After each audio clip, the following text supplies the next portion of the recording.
when we're done. Okay. Bearcat, but wicka. BCJ Podcast. Back at it again. Happy Wednesday. Wednesday following a weekend in a Monday that was a Monday. Oh, Bearcat Bounce Podcast. Wednesday, as everyone goes on vacation, married, head to Hawaii, down in Florida. Aaron, staycation in Athens, ? Not sure. No doxing on this. But happy Wednesday, where I get to bring in the pals of the crew. We have no more intro left in this one. Without further ado, it's Dave Simone and Chad Brendel. Gentlemen, how are we? I'm awesome. I have never been better. I have been better, but I appreciate that. I think this is the first time I've been asked, "How are we?" And I can check that off my list of things that I hoped to accomplish in my life. It's a very small few who get the question of how are we. It's my group of friends, Chad Brendel, Aaron, and and my best friend Ryan Royer. Ryan Royer's not here. Your best friend. Yeah, he is at yet another no doxing, but he's at a game taking place on the river at a place called Great American Ballpark. So no doxing, but that's where he is again. So we're here. We're live. Chad, beautiful background. Not your typical garb. How are we, man? I'm good. We're Hold on. Jeez. Golly. We're at our last day at the house. Woo. Half a block from the beach. Got a little pool in the backyard. Okay. Kelsey is doing Kelsey things inside, watching the NBA draft. Oh, love Nice. that. I raised Love my that. 14-year-old daughter right. That's what she does for fun That's on right. a Wednesday night. That's how you do it. Just winding down vacation, last day here in Florida, and then back in the air in the morning to head back to the sweltering heat of northern Kentucky. It's been somewhere between 84 and 86 degrees. Yep. It has not rained a drop and has been delightful. Perfect. It hasn't rained a drop here, but it doesn't get to 86 until about 4 o'clock in the morning right now. That's one thing about the Midwest. I looked at the weather, and it is supposed to rain here for like the next 13 days. Like a 70% chance of rain here for the next 13 days. You got that little window. We hit the window. We nailed it. Time. Getting out right in time. Gotta love that. Dave, my man, how are we, dude? I'm gonna ask you again because it's been a while since you've been on the airwaves. You yourself took yourself a little vacay. It has been a little bit of time. I'm doing okay. Doing okay. Ready to watch the NBA draft tonight. And not really sure why they needed to make it 2 nights. I know the second round would go pretty late, but not sure the second round of the NBA draft should have its own night. That's just me. Absolutely not. I mean, I guess it's the typical milk it for all of it's worth type. For sure. Scenario. Because there's certainly, unless you're watching a baseball game, there's nothing else on sports-wise. No. So no. I am a sucker for the NBA draft. I'll tell you that much. Used to always just have a buddy over. Shouts to Tyler McClure back in the day. Little grade school kids run around, watch the draft, and see the future of the NBA. And it's always fun, because the past of the NBA, no one cares about that. No one cares who wins the championships. No one cares who takes home the Finals MVP and all that jazz. It's more about the stories. No, you're stories right. that are built. Stories that are built by like teams that people fall in love with, like those Indiana Pacers, that they had themselves like quite the run, just an unbelievable run, man. And that will be what everyone remembers from the 2024-2025 NBA season, is just how magical that Indiana Pacers team was, and the joy it was to watch them. Until Mr. Halliburton blew a tire maybe he can go to Danco Joe's. Wow. Get that fixed. Is Dave doing that's a segue? That is what you call a masterful segue by Dave Simone. A blown tire. Not sure what Danco Joe would say if you showed up and you said, "Hey, can you repair this Achilles here?" He'd probably tell you, "I'm not sure. Maybe a margarita. What do you think?" And then you head to that local Mexican restaurant and no free ads, but eat a big old burrito and have some tasty margs on the side with it. But yeah, no, Danco transition, Monica. That's a hell of a transition. Danco Joe will get you fixed up. $10 off an oil change, 10% off your next fixing. Head over to Danco Joe, Danco Transition Out of Here, Dave Simone, Chad Brendel, mention Aaron Smith, mention Ryan Royer, and maybe he'll say like, "Who are they?" Because where are they? And then he'll hook it up. Gotta love Danco Transition Out of Here. Chad, what are your thoughts on? Obviously, we are nowhere near being able to speak on injuries and what the injuries are, but golly, the rise in Achilles injuries has just been catastrophic. There was 3 in the NBA playoffs all by itself, and all to a player wearing number 0, which is interesting. One of those little tidbits that everyone likes to bring up, but it seems like there's never been this many in one season that I can remember. Seems like a lot. It also seems like, Hallie's going to want to play. It's the NBA Finals. He's not going to sit out. But when that calf strain happens, boy, it is a ticking time bomb until your Achilles goes. It was very eerie, too, because it was like almost the exact same spot on the floor. Yeah. Almost the exact same type of play where he's like going backwards and then pushes off to kind of catch the ball as he's going forward. Uh-huh. It was weird how it was like the spot on the floor was super eerie, and it was like almost the identical spot to where he went down the first time. It was strange, they are just playing with so much more pace than ever before, and 80-something games, and dudes are just going to break down. I mean, that's game 7, so you're into the 100. OKC won 84 games, so played probably close to 100.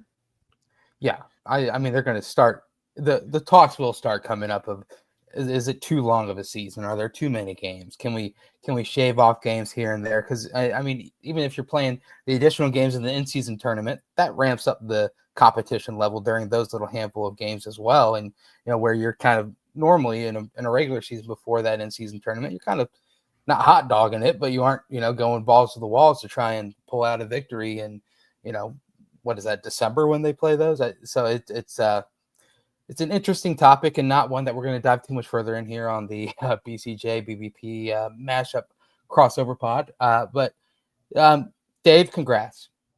OKC did it. I did nothing to earn congrats, but it figures the team that I'm like the not fringe fan of, but like if you ranked the teams of like how big of a fan I am of my teams, of course the team that I'm like would be at the bottom of the list is the one that actually win a title. Yeah, right. Exactly. And you know what the funny thing is oh wow, Cooper Flagg 1 overall. Who knew that? 50,000 plus 50,000. So if you made a little wager on that, Yeah, bet what 50,000 and win 100. Congratulations, big time for you. But yeah, real quick, your guys' thoughts on obviously Corey Evans is the connection that we do have with OKC, and the way that Sam Presti has been able to just build up that program with the knowledge that Corey Evans was able to build from that. Do you see a true correlation in just roster build when it translates from a GM in the NBA now a GM in college and kind of maybe just more so the nuances of player prototypes fitting in on these slots and whatnot? Because everyone's going to point to it and say, well, look at who he trained under. He's going to bring that same sort of mentality here to Cincinnati. Do you think there's truly that much of a correlation between the two? I don't. I mean, you can say you want to like when we had Corey on, he talked about the type of players and the skill sets and the attributes that he finds important. I think you can see some similarities in that regard, but like how you put together an NBA team versus how you put together a college team, I don't know if there's really.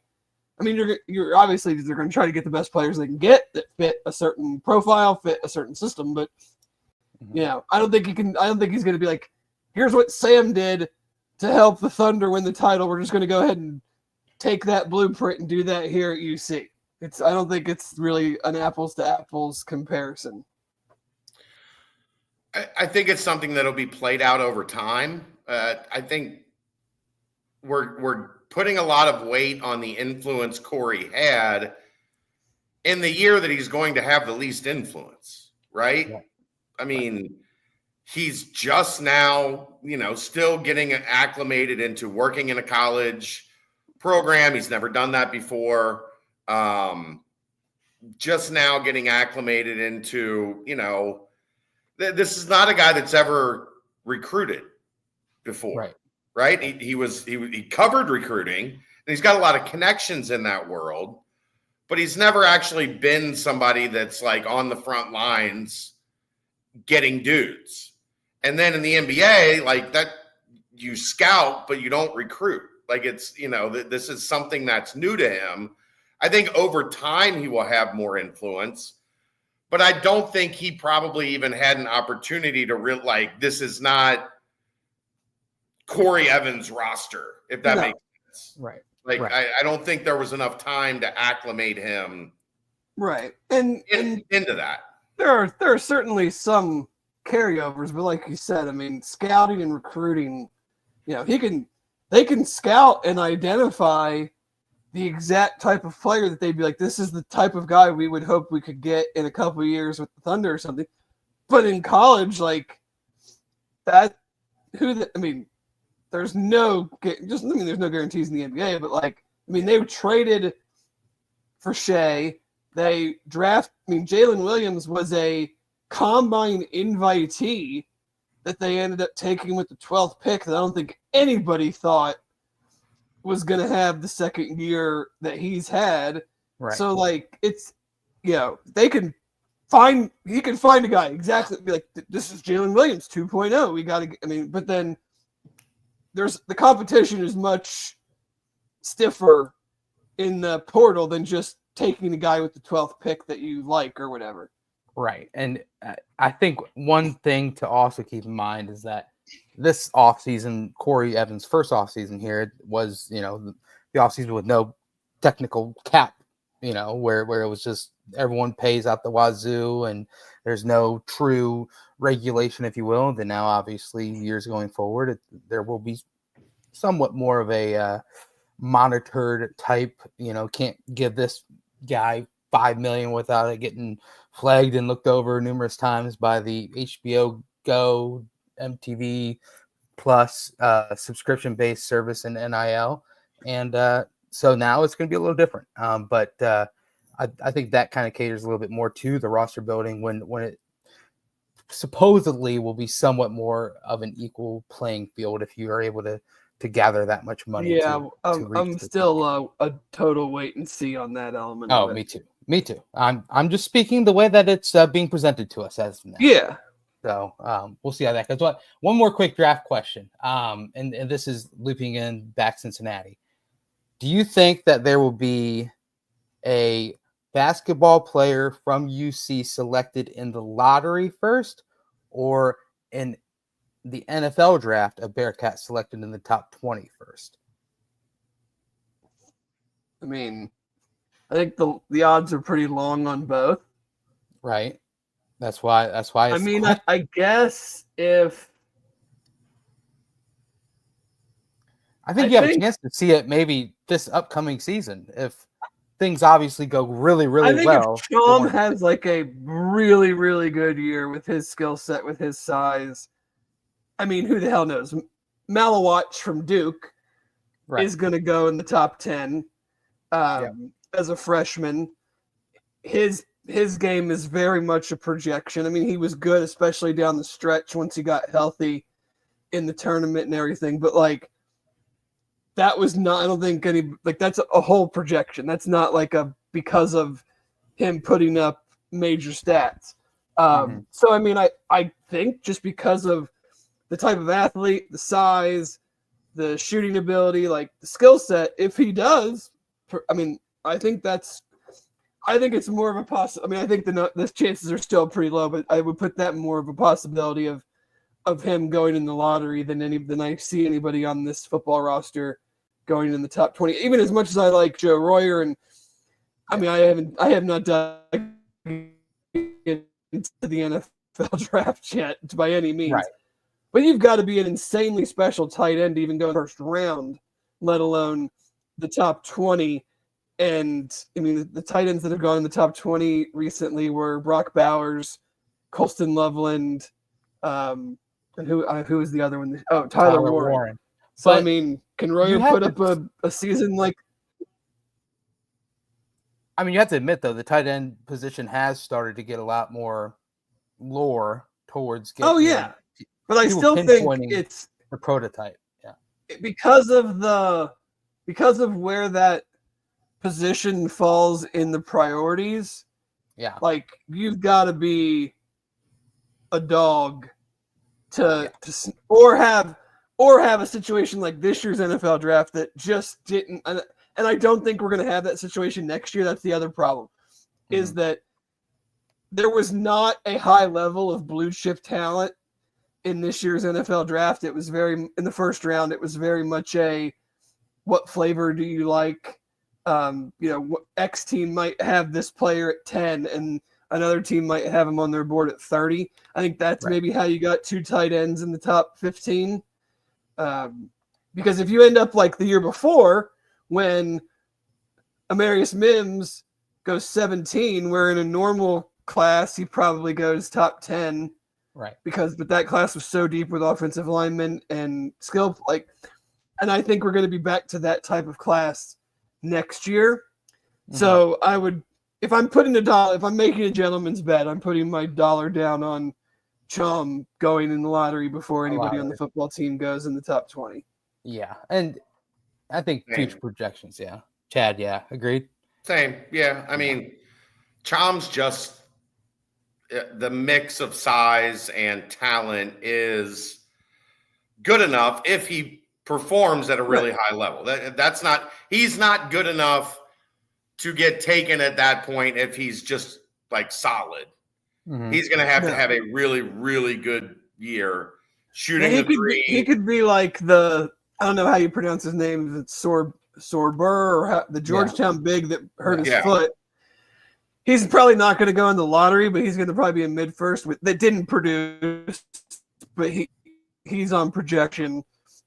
He was producing until he got hurt. So that's why I kind of compared him to Malawatch. Is just like, I think the NBA knows about him, and I think that's important. That's important that they know about him already. And had him in kind of that like projected second round if he'd have came out this year. Yeah. So if he were to do something, 15-8, 2.5 blocks a game, I could see that being lottery-ish. Yeah. Right. And hitting maybe 23s or something like that. Just showing the ability, 20, like 30, the percentage. I mean, show the ability that you can step out there at that size and be an actual threat.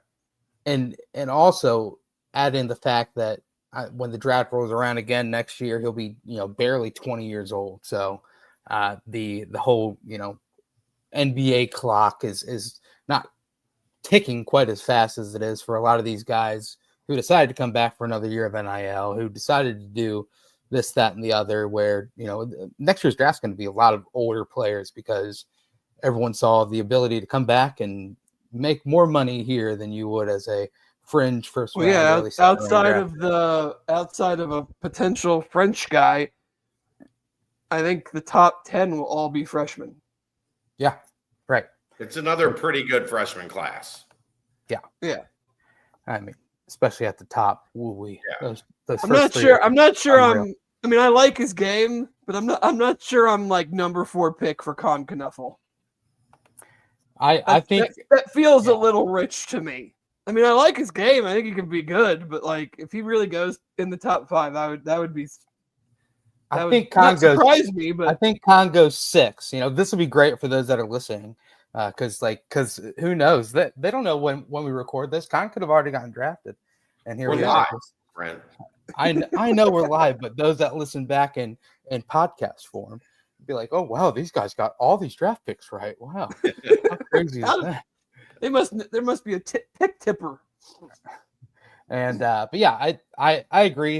I just think the odds of landing a big fish that has the ability to, I mean, the lottery is 14 picks, obviously, and there's a lot more teams in college basketball. But if you're able to hit strong on one particular player who has NBA pedigree and team sought after, it's not crazy to see him get drafted 14th or 13th or something along those lines. I think Chom fits all those because brackets. he checks a lot of the not basketball boxes.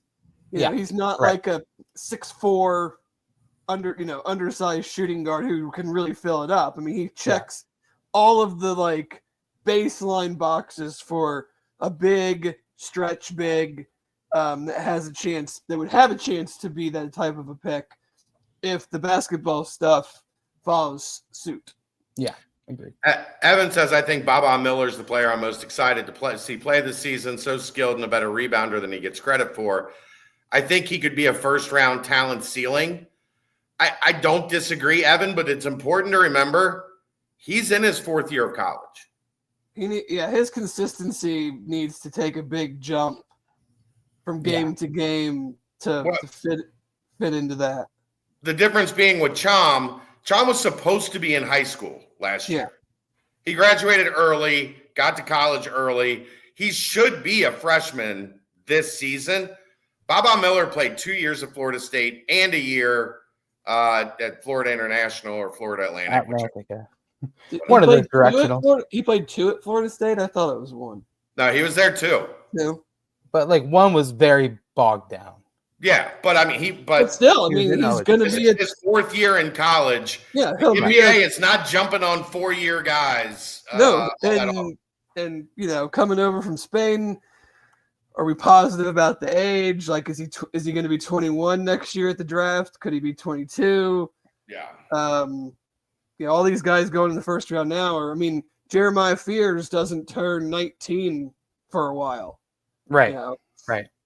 And the thing about Baba as well is like he's one of those players that like was all over NBA draft radars early, and then the longer he kind of was in the limelight and people saw more and more of his game, got a little bit more nitpicky, and before you know it, he's like sliding out off of draft radars, which happens to it's like a high level prospect in baseball where you get like the post prospect hype, where you hope that like maybe it's a bounce back thing. So maybe if Baba has a huge bounce back and shows those little things that got him on the draft radars in the beginning, maybe it fits him well. But he's put out a lot of tape already, and it's I think that skill set is in there. I think like for UC, it just needs to be more of a game in, game out. Like, I know Chad and I talked about it a couple of weeks ago. He had some games this year where he played like 30-something minutes and scored 3, 5, 6 points.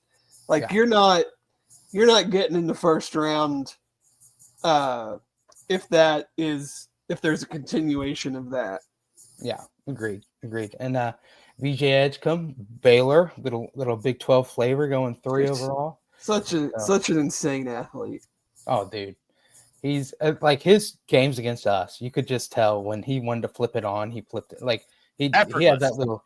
Oh, it was second half of the game at Fifth Third. He just went on that little mini heater, and it's like, okay, this guy is like better than everyone.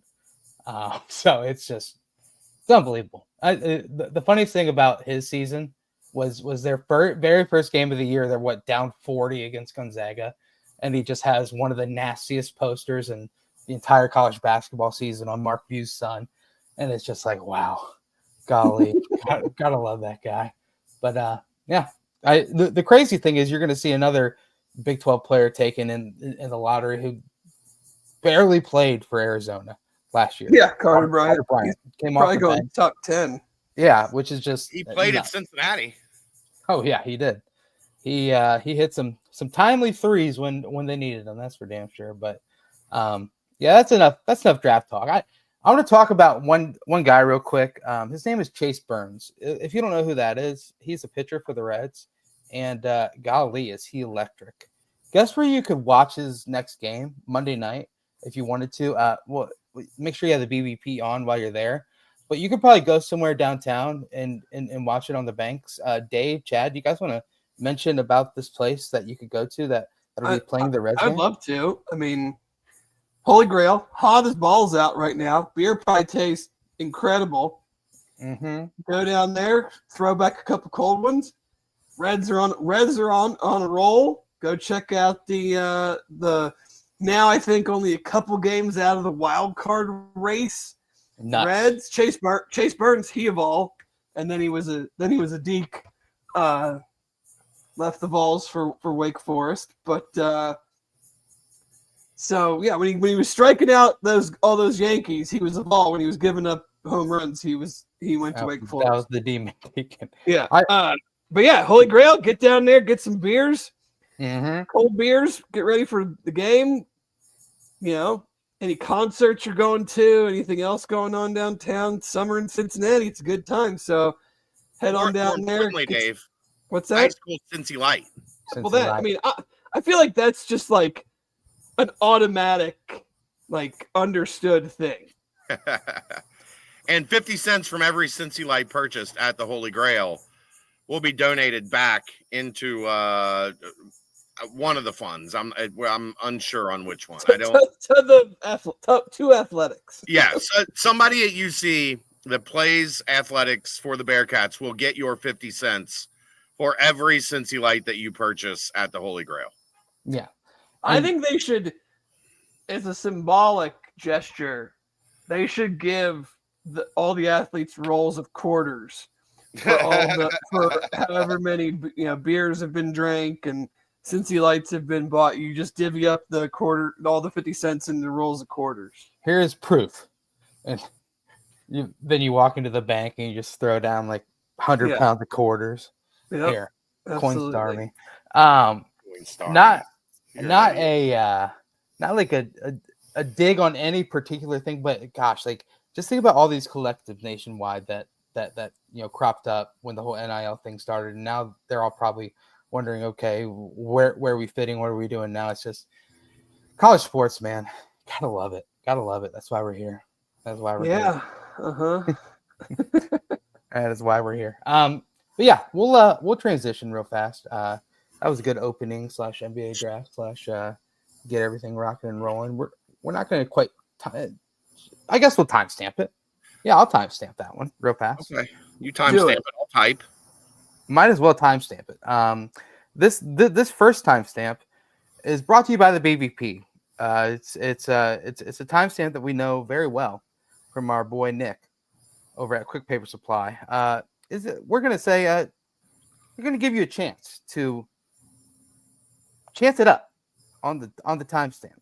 Oh yeah, change Brent. Change it up. Change it up. Change it up on the timestamps today. Quick Papers wants to put a plug in there for the upcoming Canes, Ohio 10 and under tryouts for the 2026 season, private indoor facility playing in Sewell. It'll be held July 8th, so get ready. That's coming up at Muller's new baseball complex. Please reach out to Nick to get signed up. 513-470-029. Yeah. Nick over at Quick Paper Supply. Gotta love you, Nick. And that's a timestamp. First time I got one more NBA draft nugget that I just saw that I find hilarious and just interesting. Dylan Harper, number 2 pick in the draft, rookie contract, $56 million. Father, Ron Harper, career earnings, $35 million. Unreal. And he was one of those guys where, like, if it was the current day NBA, those teams that would be going for him, like the Lakers later in his career, and like obviously when he was on the Bulls, like that crucial role-playing championship level point guard that like ties together a team. Would probably that one single final contract that he would have would be all of that 30 whatever million that you just mentioned. So. Yeah. Good for him. He's gonna be asking his son for a loan. I'm sure his son was made plenty enough already. Chad, nice background setting. I mean, the yard and this, like, we're a half a block from the water. Mm-hmm. The backyard in this place is magnificent. Oh. Although, funny story, the first night we're here, the girls are in the pool. I don't know, what was it, Liz? 10 o'clock at night? 9:30. At 9:30 at night. We look over, and there's a raccoon washing his hands in the pool. Florida, baby. And then there was like 8 of them here that we haven't seen them since, but there was like 3 babies. There was like a whole raccoon. Like they were on vacation in the backyard. And then you guys showed up and they're like, wait a second, I thought we rented this place. Right. God damn. Well, you know what? That's how it works. You get Florida, you get a little dose of weirdness. It was right over here by that ladder. You can see. Yep. There was a raccoon just washing its hands casually in the pool. And then we shoot it away, and it came right back. They're like, shit, no, people are here. I'm not done. Like I wasn't finished. We're done. Gosh. I'm gonna let you guys carry on. My signal's getting a little weak. I'll pop in as I can. You're good. All right. You're good. Have a good show. Thanks, Enjoy the night. Well, Dave. All right, my friend. What do you want to talk about? You know what? Hell of an intro. We're already halfway done. I think we should mention the fact that since you've been gone, a beautiful song by Kelly Clarkson, I believe. Yes. But also very fitting for this motion that we're going to currently take here on the BCJ BBP Crossover Podcast. There's been a couple of big visit weekends that featured this beautiful thing called the IPF that everyone has been gushing over nationwide, as you can just tell by all the numerous posts via the X.com, the Everything app. Dave, I saw that you made the graphic for those that don't know, Dave controls the beautiful X.com Twitter handle. You made it. I did, with a gif of the glorious Bobby Roode. Unbelievable. Which, by the way, the IPF does look unbelievable. I can't wait to get a tour. Was hoping to have Royer on tonight so he can kind of give us a lay of the land and everything that went into. I believe this past Tuesday or Wednesday, I guess it looks like it was alumni. We're all welcome back to. I think it was Wednesday night. There was an event. Yeah, of some sort, right?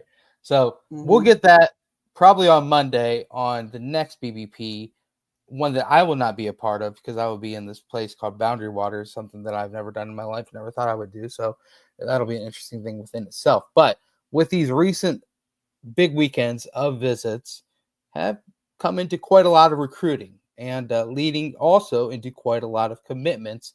First off, Dave, speak on the relatively impressive visitor lists from both weeks. Some high level names as far as stars and ratings and whatnot, and kind of what you think encompasses the whole additional unveiling of the IPF and how much of an effect that truly has on these big visit weekends. So yeah, they're up to 17 verbal commitments. I think we've probably talked about this maybe several times in the process of the facility being built. And that I think it's certainly not hurt. It's not going to hurt. I temper how much I think it helps, just in the sense of the way that it helps is that you have it now. And this isn't 10 years ago, 15 years ago, 20 years ago, where there was that big boom of facilities that had all the extra stuff. I remember the slide at Clemson and like waterfalls and who knows what. I mean, it's not that, but it is that it's just that now it checks a box. Right. It doesn't, it's not that it's I don't think it's a deciding factor for anybody, but I think before it may have been at least played a part from a negative standpoint of, okay, I took a visit to this school, and UC. Yep. The three other schools all had very similar, relatively new, whatever they wanted to call them. And then UC had a bubble. And then a locker room that had just recently been renovated, but was only the game day locker room. And then, so it's not, it just sticks out. Like, okay, these three schools, we make the, I don't know if kids do it or not, but you do the pros and cons and you make the chart and everything. And you're like, up to date, all encompassing indoor facility. Check, check, check, no check. Yep. Other than that, I mean, the newness of it, I think, is probably what gets the most attention for the kids, because a lot of them have probably already been on campus and maybe even saw it in some stage of construction, but then getting to come back for their official and it being completed, I think that's when you get like the, the head back, the eyes open, the wow factor of it. So I'm certainly, it's certainly going to help. I mean, it has all the bells and whistles, but it's hard to quantify, like, what does that mean? Because all the kids say that it's awesome and they love it and it's the best thing they've ever seen and blah, blah, blah. But are they really making their, is that a deciding factor? Can you say that we got this kid because he liked that facility more than, whoever else's facility? I don't know if you can do that part, but it's just a thing that you can't get recruited against. It can't be held against you anymore. And it's brand spanking new, which nobody else has one. Oh man, that's a surprise. Was it Fears? Utah went Ace Bailey. Ace Bailey. Wow. He must have had a guarantee, and that's why he wasn't working out. That's the whole scenario as well with him. Is like what he visited 0 teams and had 0 workouts. Not one. So had one set up with Philly and then canceled it 2 days before. Right. But anyway, but yeah, I mean, it's awesome. I can't wait till I have a chance to go check it out. I think the thing that to me is probably the most important element of it is the weight room and the training and rehabilitation aspects of it, because we know how good, especially, I mean, this is no slight at Nico, but like we know how good Aaron and that whole crew is, and now that they have even more things at their disposal, a bigger space, like it, I mean, for them it's probably as important to them as maybe anybody. Yeah. Because the weight room is updated and nicer and probably bigger, but the other weight room was not. It wasn't like they were in some, tiny little digs. I mean, there was plenty of space in there for them to get done what they wanted to get done. But now with this, I think for the medical element of it, I think that's a huge step up from what they were dealing with before. Yeah, and you got to imagine, sure, maybe to the player itself or the recruit itself, it might not be too much of a deciding factor, but you got to imagine back before this whole IPF was coming in, it was a negative recruiting aspect for opposing teams and opposing coaching staffs. So it's like, absolutely.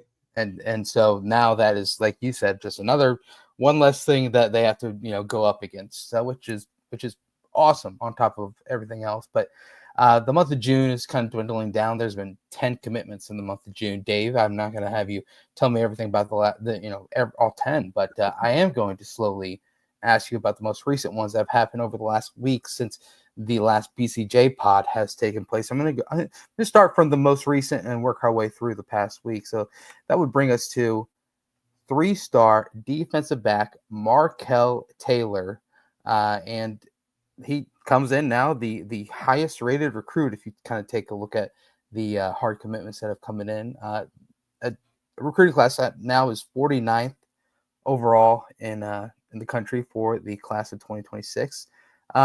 Markel Taylor, chose Cincinnati over Georgia Southern, East Carolina, Coastal Carolina. You don't really think that's too crazy of a top 4, but top 3 outside of with Cincinnati, but high level ranking, and also seems to have great change of direction, great speed. Kind of what are your thoughts on Markel Taylor? His tape was fun to watch because they lined him up all over the place. He played. I didn't see him a ton at safety, but he played a lot of corner, and then they would even move him down as as an edge defender in a 2-point stance. And he was, they'd run the ball opposite of him, and he was chasing dudes down to the far sideline. For the DBs as a whole, and I Xavier Starks is listed as an athlete. I think he projects to some sort of defensive back position. The thing that jumps out to me with all of them is these dudes are trying to hurt you. They are hitters. Brody Jones, I think, on 2 of the first 3 clips of his huddle tape, was trying to get ejected. He was going after dudes. But Markel Taylor, 6'1", almost 200 pounds. Probably ends up a safety in the 3 safety look, but lots of athletic ability, lots of speed. I'm generally pleased with the defensive backs, the offensive line, and the defensive line. I think that's kind of been the high points of the class, and we can get into more guys specifically. But it's always interesting to me, and I'm not sure if we'll ever find out, and I'm not sure if they even care. But, when you see the guy with the, it's like the one or the other that draws your attention. The higher ranking without the bevy of P4 offers. Right. Or the lower ranking, but then does have more of those offers. You just kind of want to, for your own info, just kind of try to get an idea of where maybe the disconnect is. Mm-hmm. We know with talking to Zach and them, they do not care what the ranking is. So that is very much a fan thing. But no, I thought his tape was good. He's an interesting player to paint, but will be interesting to see if he follows through. And I was watching his commitment thing. I think he said he was going to be enrolling early. So, they get him here and try, and we'll talk about it with Zach. Yeah. And get an idea of where they see these guys at least starting out. Yep. Which are my favorite pods to listen to, because he is just as open as someone can be. I like him because I can ask a question and then just sit back for 10 minutes and exactly. He answers. Exactly. Him and Nico, man. I love having Nico on the BBP because he same thing, and gosh, the fire that he has, and then just the knowledge that Zach has, it's next to none. But yeah, so yet again dipping into that Georgia kind of link that this staff has just continuously been able to recruit with pretty solid strength. Next, we're gonna go a little bit more local here, as out of Taft High School. Adam Kirtley, a little linebacker, not little, he's 6'1", 215, but he comes in, looks like he chose Cincinnati over Liberty, James Madison, Marshall, Buffalo. So yet again, one of those where you trust the scouting ability and the ability to look at tape and see what they can get from him. But local Cincinnati guy. What were you able to see out of Kirtley? It looks like he's posted some high He had 155 tackles, which exactly feels. I know they had a nice run in the playoffs, but that still feels. I don't know, maybe a touch inflated, but either way, I mean, he's another guy that really his hitting flashes immediately. I thought he was very quick to react, very quick to diagnose the play and attack the line of scrimmage.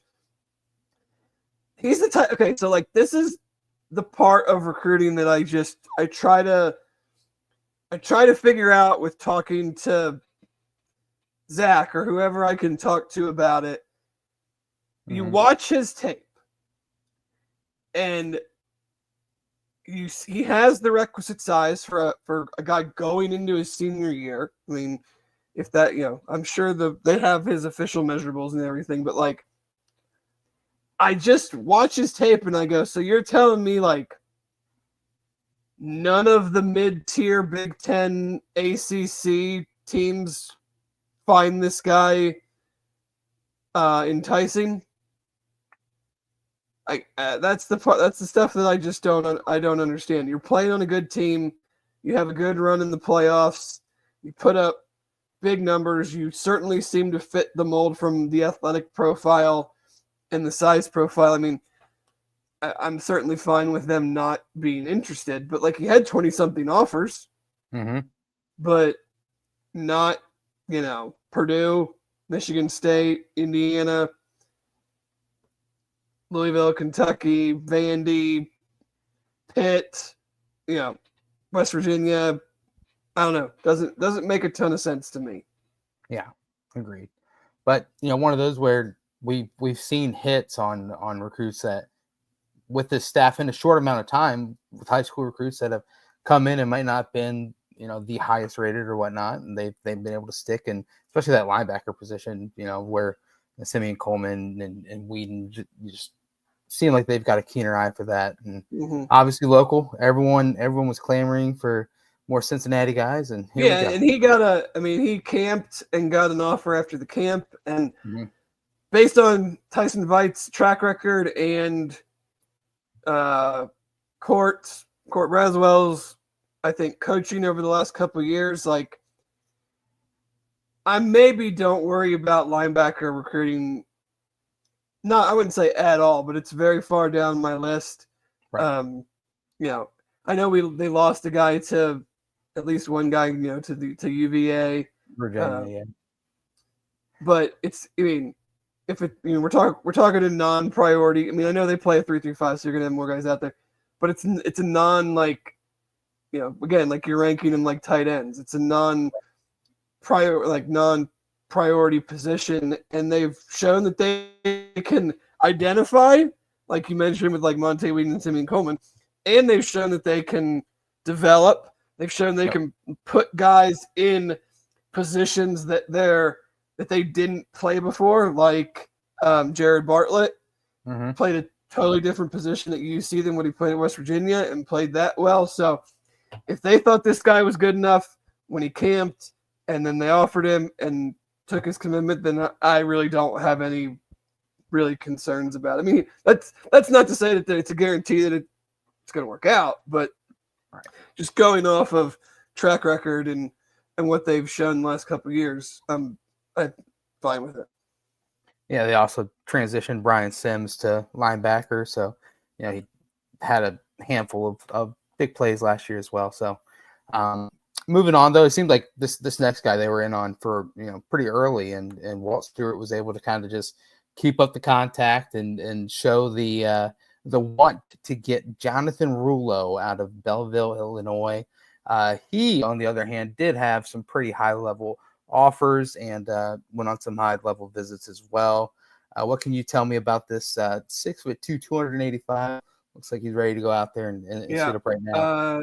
Took a visit to Kansas State after his UC visit. Iowa offered him, wasn't able to get him in for a visit. Thing that jumps out right away is in high school, he's unblockable with one man. His quickness off the line. He had 24. I mean, again, stats in high school. Just take them for what they are. I'm not doubting them, but 24 tackles for loss from the nose / defensive tackle position is a pretty ridiculous number in high school. Because they're running away from him, they're quick gaming, but yeah, his initial get off, his hand usage, not really blocked by one guy at all. He even went around a tackle in one clip I watched went right around him. Speed rush right around him. Blocked at least 2 field goals from what I watched. So, 6'2", 285. Can he get a little bit taller? Can you put 10, 15 more pounds on him? Probably. But certainly I don't see him as in the 3-3-5. I see him either over the ball, shaded, in between the center and guard, or potentially on the end, on the strong side. Mm-hmm. That just depends on what his true athletic ability is when you go up against a 6'7", 315-pound tackle versus some probably 6'3", 6'4", 240, 250-pound high school tackle. So that's a TBD. But again, all in all, I'm pretty encouraged with the defensive recruiting. Yeah. But yeah, another guy that seems to have some legit talent, and he had a big camp circuit as well. I think he's got some people's attention this summer. And it also judging off of what from Keegan's article, Keegan has some ability to know some things as well, kind of like what you are able to enlighten us with. So Keegan mentioned lightning quick hands, fast get off, to penetrate opposing backfields, ability to shed tackles separates him from other prospects. So probably what the staff saw and what you've seen as well. So Rula seems like a good get as well, especially on that defensive line, joining a Darius Simmons, who we're going to mention next, 295 pounds, big fella. Yet again, another Georgia guy coming up to Cincinnati. He seems like he's going to bring more size and more ability to just kind of fill in for what Dante Corleone's obviously been able to give. Try and keep that pedigree going of a great interior defensive lineman. Yeah, he's a guy that his huddle tape is not it's too cut up for me. It's one play here from a game. There's not a whole senior, at least that I could find real quick. Right. So I can't really give much there, but I'm kind of like with the offensive line, the defensive line. I feel the same way. Is just keep getting as many of those bodies as you can that you feel are requisite size to play in the Big 12. Yeah. So, I assume he'll be an easy 300-pounder at some point. Right. So could be next year. Yep. We are still talking about guys that are going into their senior year of high school, so they're not Bearcats for a minute still. Right. So, yeah, keep getting them. With the way that the portal is, I feel especially with the offensive line, we worried a lot of years about, even during how the very, very, very good times of the Fickle era, offensive line recruiting was not a reassuring thing. And I think they've really taken a big step with these last 2 classes from a high school standpoint of really doing the best they can of, let's just get as many dudes that we think have potential and get them here, and then we'll figure it out. Yeah, exactly. And that's the thing as well. There's nothing wrong with having depth, and if they transfer, so be it. We've got depth. Right. Yeah. Well, and that's one thing you can't teach is multiple years. Obviously, playing his junior year at 6'2.5", and talking about Simmons in general, 6'2.5", 300 pounds roughly. So you're playing multiple seasons at that size, and you come in, you get a legit, training under Nico and Walt Stewart, the ability to hone in and really focus on what you need to develop even further, or kind of tone down things here and there. And before you know it, you've already got the size. It's not like you got to come in and get on some sort of crazy diet plan and add 100 pounds. But you know what, you're ready to go out there and rock. So some solid commitments, and ones that I imagine they aren't done yet. Dave, if you had to guess, probably more. I think I have 8 guys that have visited that have not, that I'm aware of, that that Keegan reported that visited, that I believe, to the best of my knowledge, have not committed anywhere yet. Right. I think they would still like to add a running back. I think they would like to add another receiver. And then of the other guys, I think they'd be happy to take whoever else wants to come, regardless of position. Yeah. And you know what? When those happen, we'll have everything for you on BCJ. Yeah, I mean, I'll give a little bit of knowledge on what I've been able to dig up on a few of them. Okay. JJ Bush is probably the most high-profile guy, 4-star linebacker from Alabama. He officialed at UC, LSU, Arkansas, and Missouri, I think. I think it's going to be LSU. I think there's some if you go by counting how many tweets him and his mom sent out after each visit, it would lend you to believe potentially LSU, but again, who knows? Wide receiver Jaden Kitchens, who went to the same high school as Gio Contosis, he is down to UC Maryland and Virginia Tech. I don't know of an expected commitment date, so that is one to watch. Running back Chris Talley from Memphis visited UC, West Virginia, and Georgia Tech. Another one that I don't know of a specific commit date. Sawyer Arnold just visited this last week. He had visited Wake Forest. He's a linebacker / defensive end. And then Zayden Anderson, I think he was in that first visit week. He visited Tennessee last week. Has not committed to my knowledge, so still he's a cornerback. So he's still out there. And then other guys are Keegan Horn, defensive lineman, Cedric, I don't know how to pronounce his last name, Koemi. He's a running back. He might be committing somewhere Friday, but I'm not. Don't hold me to that. Deshaun Fed is a wide receiver who visited this past week. So those are kind of, I believe, are the uncommitted guys that have visited that I think they still have a shot at. There may be some uncommitted guys who visited that I don't think they really have a shot at, but I might have not included them as well. So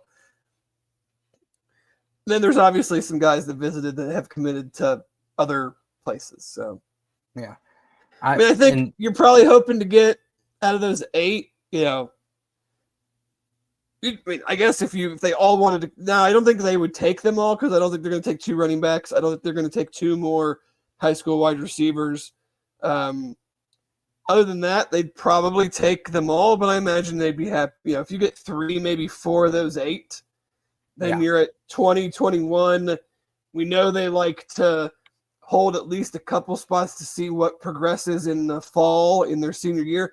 And also, I mean, let's be real, some of these guys may not progress and may, lose their spot. So yeah, true. And I know some other stuff that I'm not at liberty to say, so I'll just say that recruiting is still fluid, as it always is. That's not breaking any news.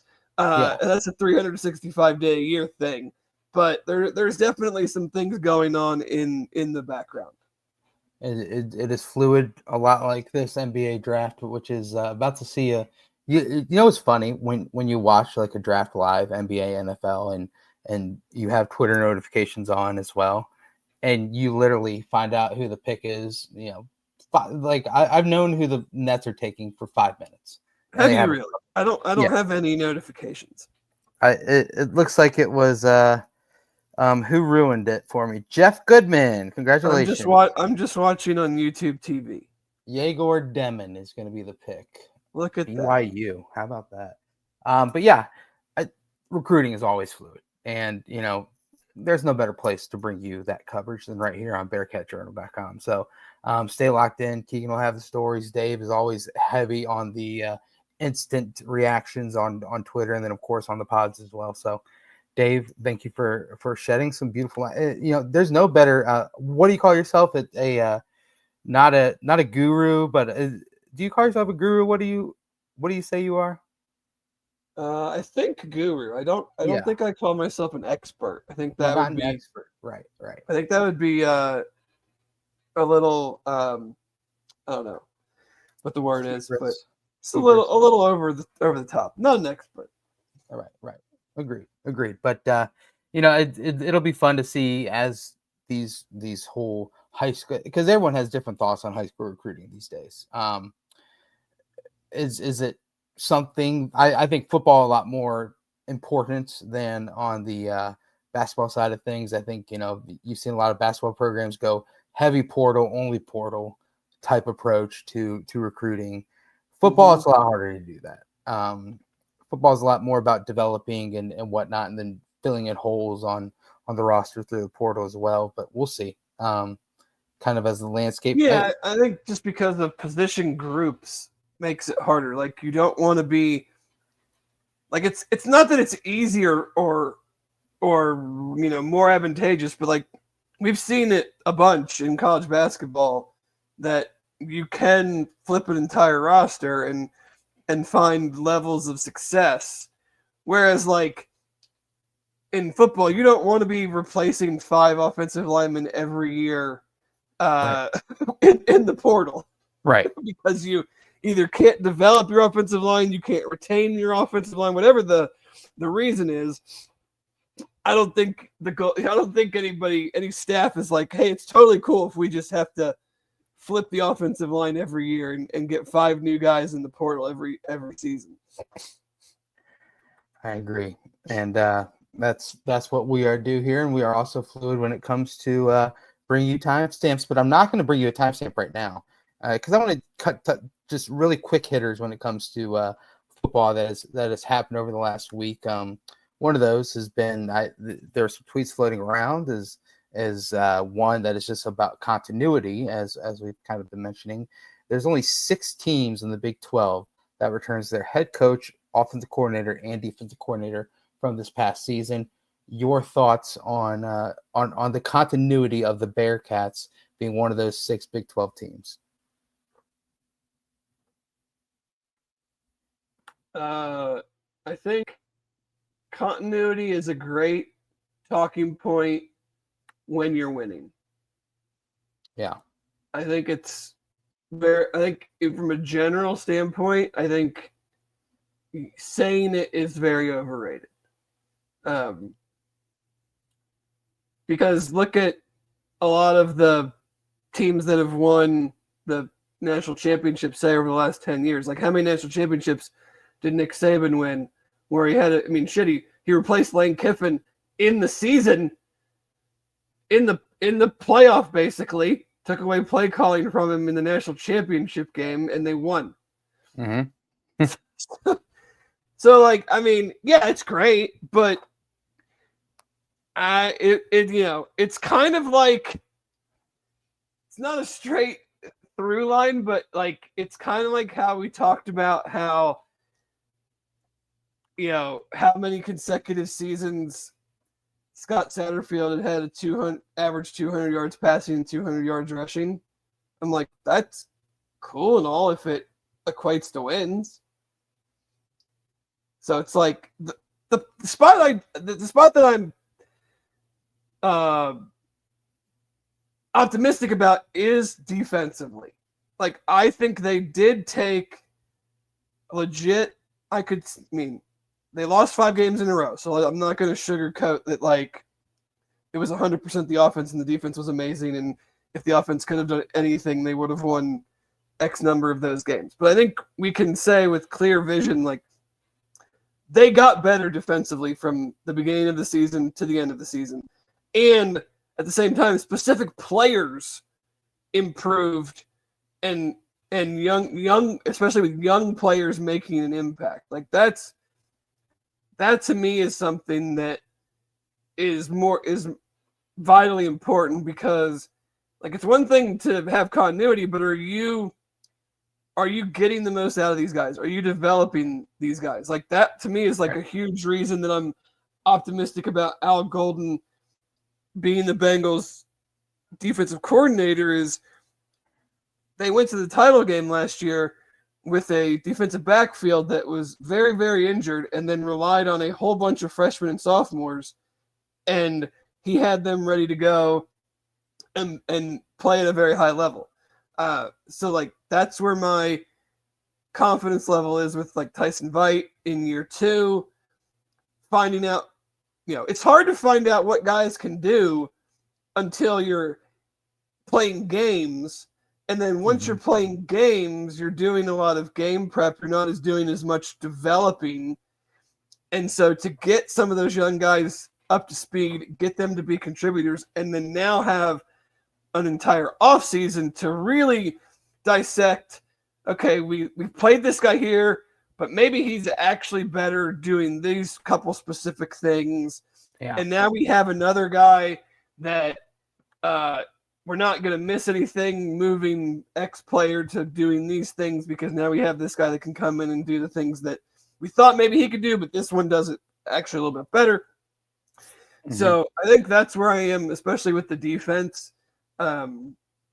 Obviously we talked about it with Eddie Hicks. Got to get some turnovers. Got to make some more game-changing plays, or takeaways, as Eddie puts it. But yeah, I mean, did it say how many teams in the Big 12 have their quarterback, head coach, and both coordinators coming back? It did not, but that's another interesting thing. And there's a question in the mailbag that kind of flows into this thought of position groups that would kind of struggle the most if the team were to not win 7 games. And I think that kind of bodes well for this avenue. But yeah, that sort of continuity, because I know that there's one for like offensive coordinator, quarterback, and head coach continuity, right? Where it's supposed to translate to a lot of wins, but we'll see. It's kind of similar to like the whole, it's awesome to say you return your whole offensive line, exactly, but if your offensive line gave up a bunch of quarterback pressures and you didn't average over 110 rushing yards a game, how great is it to really return? Well, I mean, Brent, we saw it in basketball. I mean, we talked about all offseason how we're bringing the whole gang back. Yeah. Well, the gang individually and collectively didn't really do anything different than they did the year before. Exactly. So it's always a wait and see approach for me, because as of right now, it's like, gosh, like how much I feel like Stat is kind of head coach / offensive coordinator quasi duo. Well, I mean, he calls the plays, so I mean, he is the offensive. In my world, he is the offensive coordinator. Right, exactly. So it's interesting to see, but it is something that popped up. And then last thing, obviously, it is that we are a month away from August 28th, beautiful Thursday night, a sneaky fun week 1 game at Arrowhead Stadium that Travis Kelce and Taylor Swift. You see Taylor Swift made it to tight end U this week. Yeah. Pretty amazing. I think we're getting one step closer and closer to seeing Taylor Swift with the CPAW on, which Crypt Keeper, by the way, Bob Huggins came before the CPAW, I do believe, right? Huggins was here in 89. 90. CPAW came in 90. So I don't know. I think around the same time. I think we're right there. I'm gonna go Bob Huggins came first. Crypt Keeper, let me know if I'm not a real fan or not. But either way, I'm excited to see what takes place there in week 1, obviously, because I think it would be a great game against Nebraska.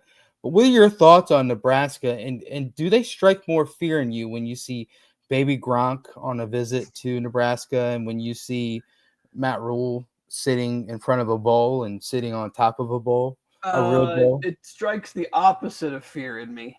I'll say that. I also don't care at all about that child and whatever exploits his father is taking him on. You mean you aren't going to go that same route? You're not going to get Insta and TikTok famous? Probably not. Probably not. Smart decision. I think Matt Rule is a really good coach, but he's been a program builder. Like, he made Temple totally respectable and actually good. He took over Baylor when they were in about as bad of a place as they could be in. If they had one year of an interim coach, Jim Grobe was there 1 year after Art Briles, and then he was very good there. He totally flamed out in Carolina, which who knows how much of that is him. Right. I think maybe he's just more of a college coach, but I think there's a ton of pressure on them this year. So it's a very interesting matchup because they're definitely looking at this as like, we need to win this to win. We got to win this game. Start the year off. I think it's and plus year 3 has always been his year for Matt Rule. It's kind of like the whole Rick Pitino year 2 thing. So we'll see. But and I'm not there yet to talk about what they have that would make a challenge or make a But I like it. I don't my opinion. Everybody that listens to this knows my opinion. I do not like playing the game in Arrowhead. I understand the reasons behind it, but I don't like it. But it is on that Thursday night. It will be the marquee game of that day. It will be talked about all week. So at least from that standpoint, it will be an anticipated matchup, and we'll just hope that the Bearcats play well, get a dub. Amen, man.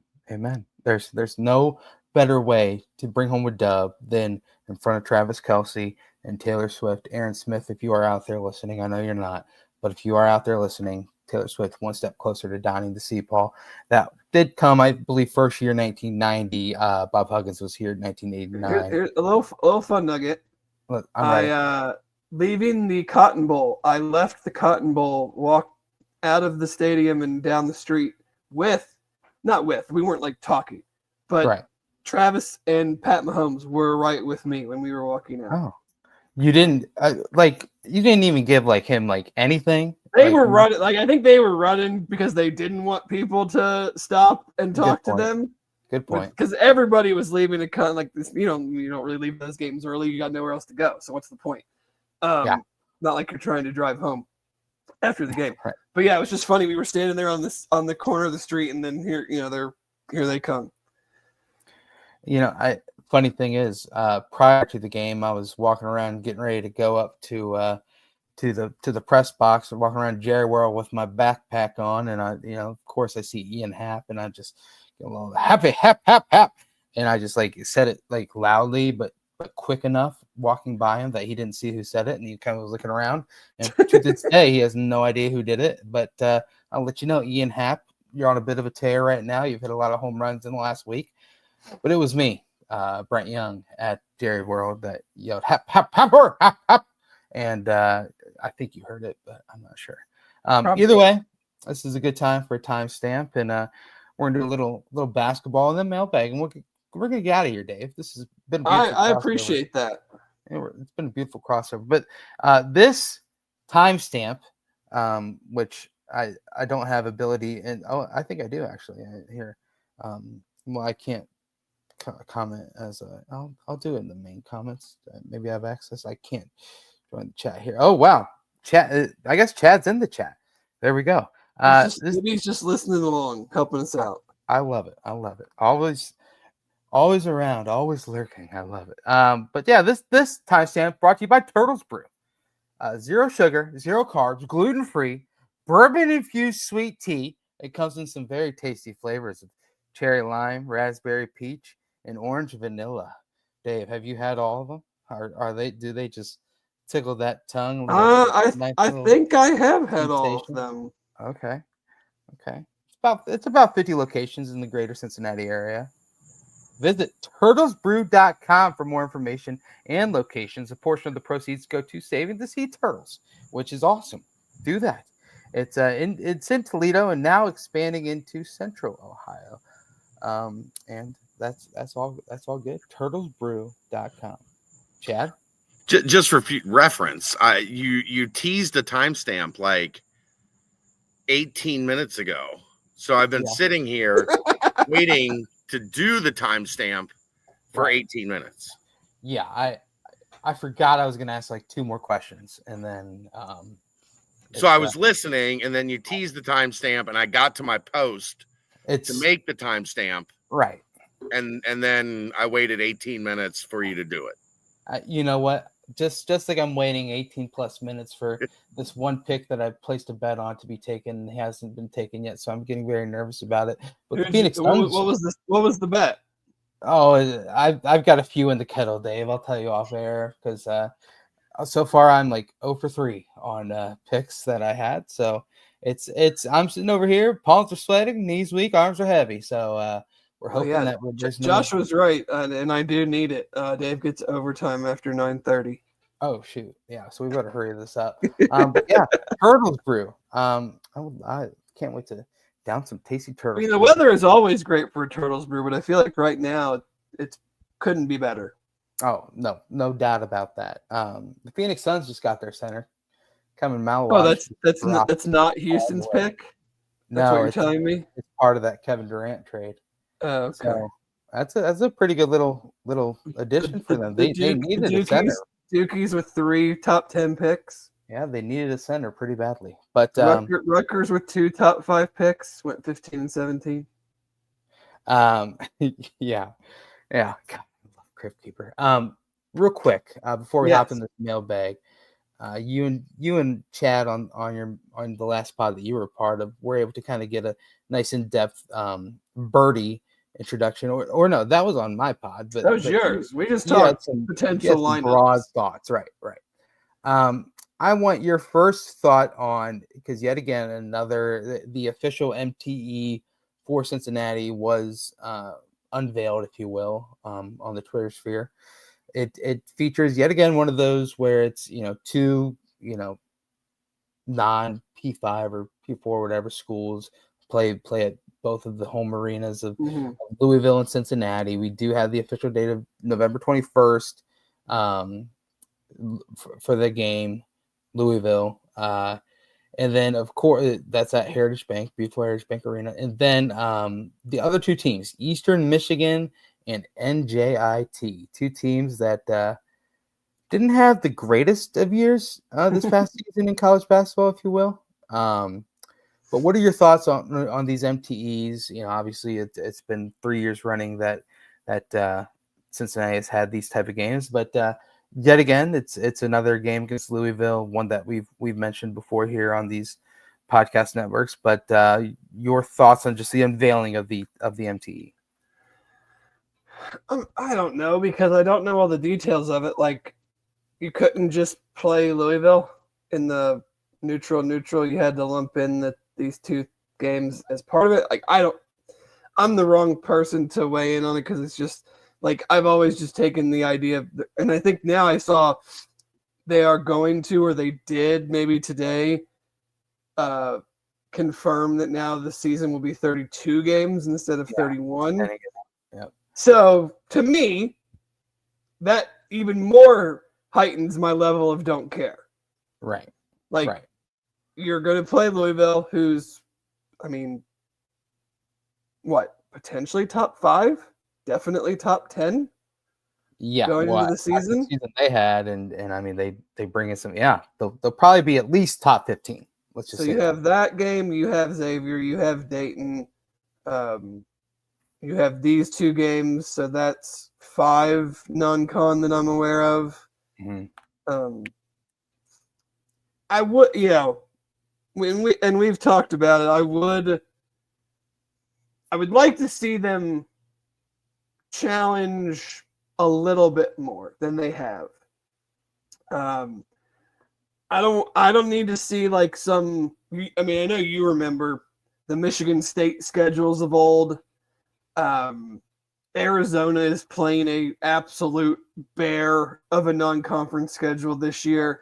I don't need that, but like, can you get a couple more games against projected tournament teams? Because, like, if we're being honest, in the non-con that I'm aware of, and you can tell me that there's just something that I'm not thinking about, Louisville's the only projected tournament team that I think they're going to play as of now. Right. Yeah, I don't think Dayton on paper doesn't have, one that's kind of jumps off the page. And Xavier's got a new coach and a whole new team outside of one guy who was on the team last year but sat out because he was hurt. Exactly. So, like, this is the problem I have is, okay, you're going to do that, but then if you lose that game, you have nothing of note for 2 months of the season. Yeah. You're just, you can always say, like, yeah, what if you lose all those games? I always take the tact of, yeah, but what if you win some of them? Right. Good point. It's 32 games. Like, schedule some good teams. If you lose to them, you're not going to really be punished. They're still going to help out your metrics. Mm-hmm. If you beat them, fucking great. Right. I just don't love going into Big 12 play having, like, yes, Xavier will always be a challenge and Dayton will be a challenge, but, like, they're, as things stand currently and can change tomorrow. So I'm not going to be super critical about it, but, like, I don't love, like, one true, like, this is two hopeful, I mean, Louisville for sure, but, like, two hopeful NCAA tournament teams going up against each other. Let's see where we stand. Yeah. And that's going to be hard to even tell based on the date of the game. Right. But I would just like to see a little bit more challenge in there that can give us a better idea and them a better idea. Like, that's the part that I don't really get is, like, they're then choosing to go into Big 12 play with maybe not having the best frame of reference for their team. Yeah.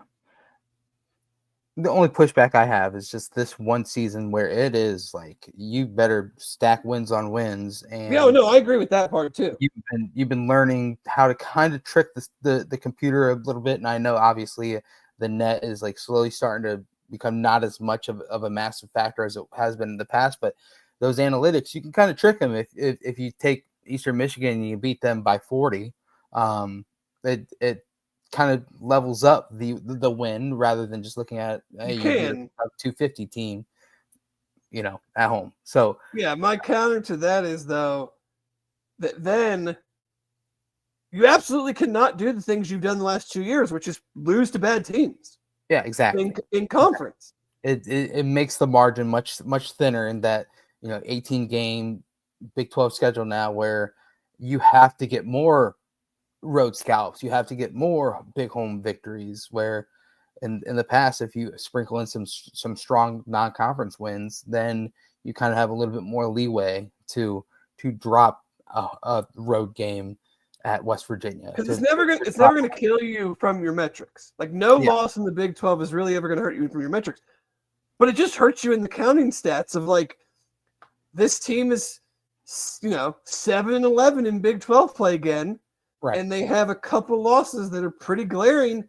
And then when you stack them up against 2 months of the season in that they didn't really do anything, that's when it hurts you. Yeah. Agreed. One other basketball thing is, birdies. We have been highly birdied up, but Dan Horde, the voice of the Bearcats, the man, the myth, the legend, was able to be at a recent practice, and he posted 5 observations presented by Cincy Light.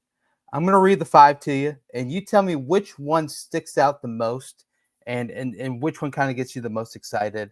They're quick. One is Kirk Kriisa can really shoot.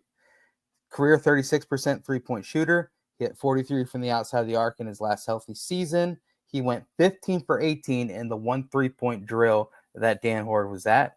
2 is Mustafa Cham. Has the size, 6'2", the wingspan, 7'2". The wingspan 7'6", and athleticism to be a high NBA draft pick. Led the Big 12 in block shots by more than half a block per game as an 18-year-old freshman last year. He turned 19 in late February. 3 is Baba Miller, skilled passer, remarkably good ball handler at 6'11". You can tell he was well coached as he played for Real Madrid in the Spanish Basketball League. 4, Sincere Harris, a junkyard dog on defense, quick feet, long arms, active hands. Strikes me as the type of guy that pleads to defend the opponent's best perimeter player. And number 5, McDonald's All-American Sean Abayev has a smooth left-handed stroke and is legitimate 6'8". He'll benefit from the Monster Factory big time under Coach Mike Rayfelt. Those are from Dan Horde, the man, the myth, the legend. Go give Dan Horde a follow and listen to everything that he puts out there because he is the GOAT. Number 1, because I still have questions about this team shooting. Okay. I like the roster construction better. I like the pieces better than last year, but I think there's still questions on what sort of level up can we expect from Day and Jizzle. What kind of year are you going to get from Jalen Celestine? Can Sean Abayev play enough competent defense to allow them to play him where he can then be the offensive threat that we think he is? And so to me, it's like I still have questions about shooting. So if Kerr can shoot it, then great. Yeah, agreed. And if you saw the Go Bearcats men's basketball official Twitter handle, if you will, did post them at Top Golf, and Keyshawn Tillery was walking around talking to all the newly acquired Bearcats. Well, they pretty much talked to everyone for the most part, and kind of just said hi, what's up. And for Kirk Creasy, he said he's a sharp shooter, big time shooter. So kind of fits the mold for hopeful shooting addition from the outside. I'm with you there on that excitement level. I thought you were going to go the Sincere Harris route because you got that junkyard dog, got those gonads, the additional unsfa, if you will. Well, the reason I didn't was because I think he's just more known. Like I know what I'm getting with him. Yeah, true. So, I'm all about Chom. Let Chom just like Kamimala just got. When do we get to the let Chom chomp? Oh, let Chom chomp. I like it. Let him chomp. Like when he blocks shots, can we get like Pac-Man things going across the scoreboard? Yeah, I mean we don't want the Gators. We're not gonna do Gators because we're not we're not Gators, but yeah. Maybe when UCF comes to town, we can get like some like real big like chomp, like Bearcat claws chomp. I'm in for that. I'm absolutely in for that. But Dave, let's hop in the mailbag, man. Let's do the mailbag, buddy. Let's try not to make this a 2.5-hour podcast. Oh no, believe me, it won't be. Because the mailbag is light. Mailbag during the summertime is always light. And also, real quick before I mention this, Nate Taylor, the stud pitcher for Cincinnati Bearcat baseball team, announced he is coming back, running it back with the Bearcats, big time. And you found out that his name was Sticks, as it says, Sticks is back. And Nate Taylor, just after the beast of a pitcher. But that's his number is 11. Okay, there we go. Did you not know that? The more you know. Yeah, well, no, in baseball, 11 is Sticks. I'm just letting the crowd know. Just heck now, Sticks. Heck now, Sticks. I know. All right, football. Yeah, apparently people that follow baseball transfer portal think that the Bearcats have had a good transfer portal class so far. I saw that. What was it, 9th in the country? I think tops so. Of the Big 12? Yeah, tops in the Big 12. Obviously, things will change. Like, Tennessee's had, like, I mean, none of the guys contributed, really, or were super young, but they've had, like, 10 or 15 guys enter the portal. So they'll still add a bunch of dudes. So there's still some plenty of movement going to happen there. But yeah, seems like a good crop so far, based off of by people that follow that stuff, and I'm not one of them, so I will just take their word for it. Amen. Yeah, and God, you are so funny in the chat. Anyway, let's go ahead and do this BCJ Pod BBP crossover mailbag, starting with the football portion. I'm giving you my best Aaron Smith impression. Ryan UC 2009 says, Dave, since Chad is on vacation, how do you actually feel about this staff's recruiting entering year 3? I can't say it with Chad if Chad's not on vacation. I think they're afraid that of the comeback or something. Who knows? How do I put this? I think there are elements of it that I like. There are specific players I like. There are the way that they recruit specific positions that I in agreement with. But at the same time, and we can talk about and I'm not saying that they go out and do this. Like, they're not specifically trying to find guys that slip through the cracks or are under recruited, or maybe that they see something that nobody else sees. So I'm not saying that, but like, the top end talent is missing. Let's just be honest. Offers aren't everything. Stars aren't everything. Rating, we know they don't care about the ratings. But at the same time, like, that's what we as fans have to compare and contrast. And up until these last couple of weeks, when they added a big influx of people, like you said earlier, it was about 50-50 of guys with no Power 4 offers and guys with no more than 3. Yep. So, and I feel this more on the offensive side than the defensive side. Like, if we're just comparing the two, I am more bullish on recruiting when it comes to defense. Mm-hmm. I think they're missing on skill guys. I think Coach Cardwell is doing a good job on the offensive line with recruiting and development. I'd like to see Walt and the defensive line take a step in the development factor. I think that was hard to judge last year just because you were without 3. Dante did play, but what was his level compared to the year before? And you were without 2 other guys for the entire season that you were counting on to be key contributors. Right. So you're asking guys that you weren't going to ask before. Like, you were using last year for those guys as a development year, and can we get them 10, 15, 20 snaps a game?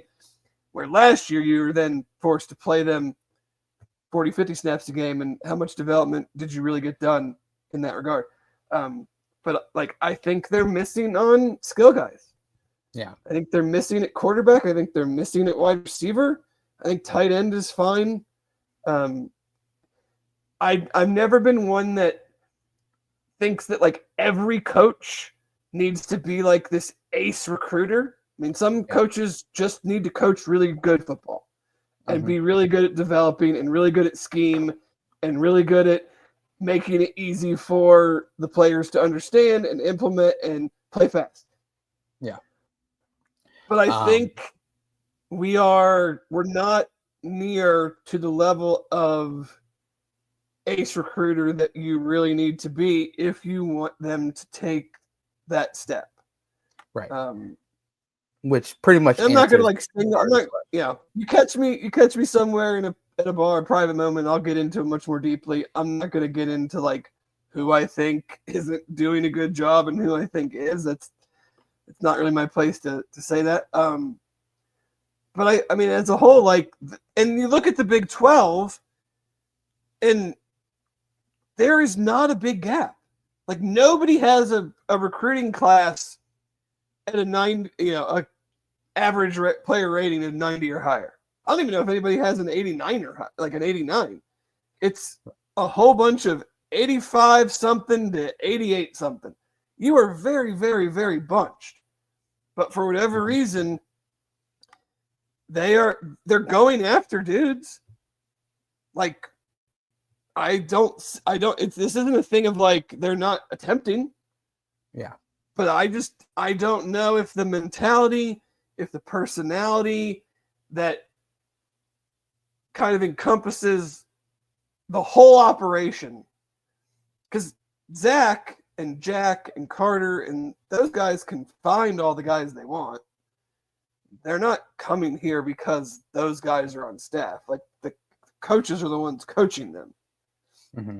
So I think, and the coaches do less and less. I mean, every year coaches do less and less recruiting, but it's still not less and less recruiting, but like, it's not like it used to be where they were driving around and poring over every tape they could find. And so, I think it needs to, it's not, I don't think anybody would say like it's fine.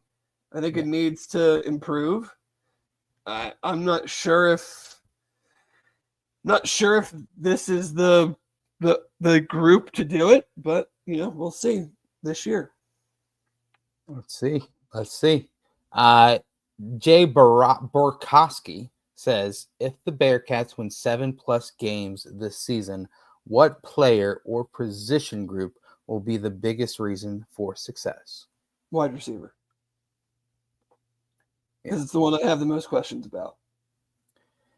I'm kind of in that same playing field as you, but I'm saying Sorsby, quarterback, because I think you can. Obviously, you saw last year kind of the lack of true talent and depth potentially of the wide receiver room, and hopefully they address that this offseason, and that'll be the reason why Sorsby is able to kind of have a little bit more continuity and success throughout the entire year, not just first half really great season, then second half kind of falls off. But I think quarterback is the only position in college football that can level you up from a mediocre team to a solid team to a good team, just by a simple handful of good plays that good quarterbacks can make compared to just average quarterbacks can level you up from, give you an additional 1 to 2 wins in close games. Yeah. So I just look at it as if the wide receiver play is anywhere across the board, whether it's Royer, running, I'm just saying pass catchers, tight end, running back, wide receiver. If it's anything like it was last year, they're not winning enough games, in my opinion. Yeah. It has to be like, I'm not going to say substantially better, but it has to be noticeably better if they're going to get 7, 8, 9 wins. Yeah.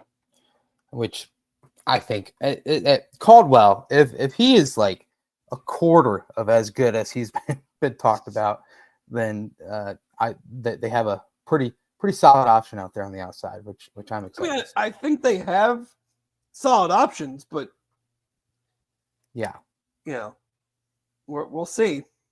Right. The 12384 says, what offensive skill players are you looking forward to seeing the most during fall camp? Which I think is exactly what we've been talking about. The wide receivers. Yeah. I guess I want to see fall camp is different to me than spring because Chad, Keegan are out there every day. Mm-hmm. I want to see who is doing stuff consistently. Right. Is anybody doing stuff consistently? Or is it? Yeah, we heard Cyrus Allen had a really good practice, but then we didn't really hear anything about him for 3 more days. Yeah. Or Caleb Goody, same type of thing. It did seem like Caldwell was kind of the only consistent one that we heard. Yeah, Goody was hurt in the spring. But you're right. I mean, guys would have days here and there. But I want to see, for the 5th day in a row, the wide receivers were just not guardable. Yeah. I think that's where our problem has lied, is that the players have seemed, fine is not a very flattering thing to say. Right. But last year, Tony Johnson was pretty good. Jamoy Mays had moments. Xavier Henderson was pretty good. I thought Royer was good. Mm-hmm. But nobody was oh, you can throw it to this guy all day. They got nobody, regardless of how we're aligning, how they're aligning, that can stop them. Yeah. And I don't know if your passing game can really go to a next level on the sum of the parts to me doesn't work in the passing game. Like, look at everybody who has a dynamic passing game. It's because they have a dude who is such a problem that he makes it a lot easier for the others. Everyone else, yeah, right. Or they have multiple dudes. I mean, Ohio State has 100 dudes, and Alabama has had 100. You know, we had Jalen Waddle and Devontae Smith on the same team. So like with Jerry Jeudy, yeah. So it's like you got to have a guy who is like, this guy is a problem no matter what defensive alignment we're in.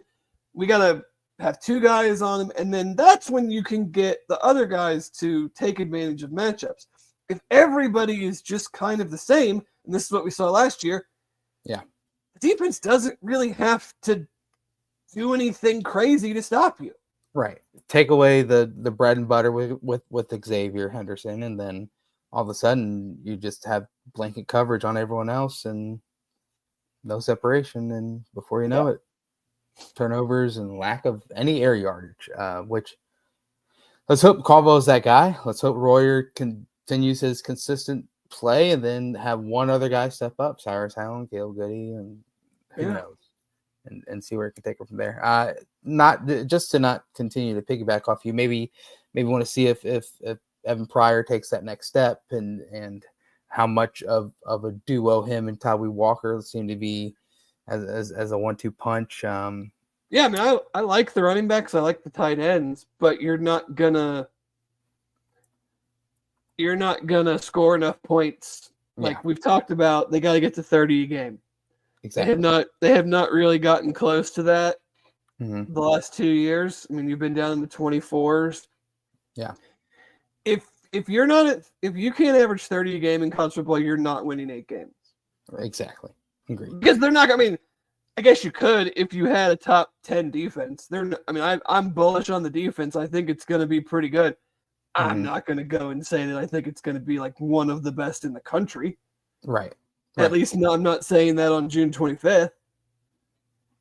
Yeah. So if you can't get to 30, then I don't know how many Big 12 games you're going to win. You got to score. I mean, just thinking back to that Texas Tech game, it's just like, oh, this offense is going to be fine. Then it was not fine. It was not fine.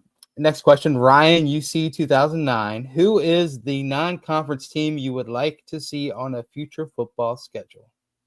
Like of anybody or like consistently on a schedule? It says that of anybody. He said, I would most like to see UK or U of L, but one of the traditional big SEC brands would be fun to see in a home-and-home scenario, Tennessee, Florida, Bama, Georgia.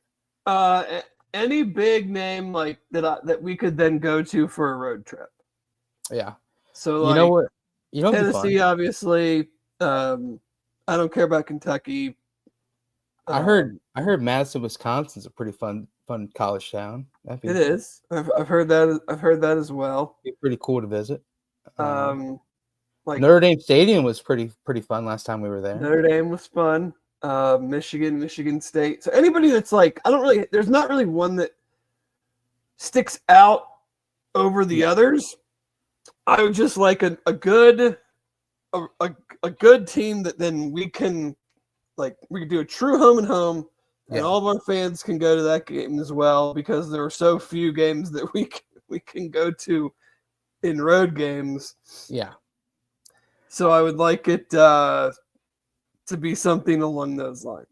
Yeah, and you know what? Like that, one of the most special things about that, glorious 2021 season was the fact that you could travel to the big road non-conference games. At IU and at Notre Dame. So something like, I think that's why you kind of mentioned the UK and the UL. Like you, I'm kind of whatever about those, but I mean, you can travel to Madison. You can travel to Tennessee. You can travel to, these different connecting schools. So Yeah, I think 2021 with UC going to the playoff and the Bengals going to the Super Bowl.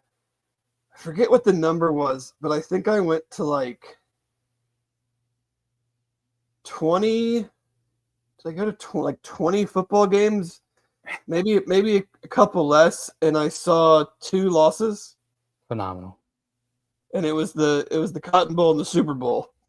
Hell of a run. Which I guess not hell of a run when that's the final. But hey, you know what? It's about it was by far the funnest year as a football fan I've ever had. It's about the journey, a lot like the Indiana Pacers. Next question, Matinas, or maybe Matinaz, who knows?